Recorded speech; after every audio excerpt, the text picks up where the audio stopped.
Oxfam and other humanitarian agencies in Yemen are urgently calling on all warring parties for an immediate ceasefire in Sana'a.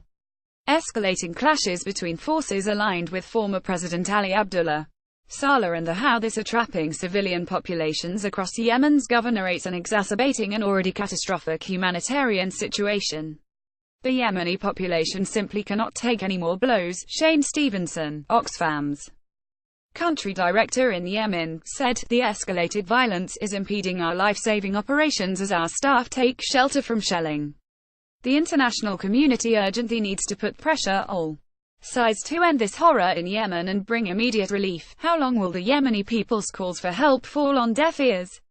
All parties involved in this bloodshed, and those supporting parties to the conflict, have a responsibility to stop these horrors, and save the lives of millions of Yemeni children, women and men, added Stevenson. Dozens of people are believed to have died in 5 days of intense fighting, which has heavily restricted the movement of people within Sana'a and other areas. Violent clashes from across Sana'a and surrounding governorates have forced civilians into hiding and left much of the city's population without services. Ambulances and medical teams cannot access the injured, and people cannot go out to buy food and other basic supplies. This comes on top of an already dire situation given the recent price increases and worsening situation in the country. All humanitarian operations have been forced to cease pending improved security. Johan Muij, country director Care International in Yemen, said, "You can hear the gunshots, RPG firing, and the tanks meters away.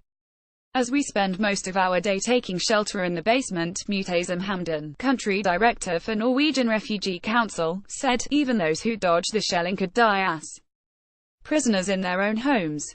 As the violence intensifies, what little water and food people have left are being rapidly depleted. Our staff and the people we serve are all on lockdown. Until the violence subsides, basic needs cannot be met. Moreover, due to the ongoing blockade, there is still a desperate lack of fuel in country, which is compounding the impact of the crisis," added Hamdan. Following the 23-day blockade of Yemen's most crucial ports last month, the acceleration of violence in Sana'a and other major cities throughout Yemen has dealt another severe hit to the people of Yemen. The lives of millions of Yemenis were already in jeopardy as a consequence of an almost 3-year war that has stripped most of access to food, water and medicine. Now, with millions across Sana'a and other cities trapped in their homes, more will risk death from violence or hunger. The undersigned organizations call on all parties to agree an immediate ceasefire, and allow unimpeded access for urgently needed humanitarian assistance. We further call on the international community, particularly those with influence over parties to the conflict and members of the Security Council, to act immediately to bring about a political solution on Yemen, acted Action contre la Femme Care International. Norwegian Refugee Council Oxfam Save the Children Oxfam International https www.oxfam.org and EKK6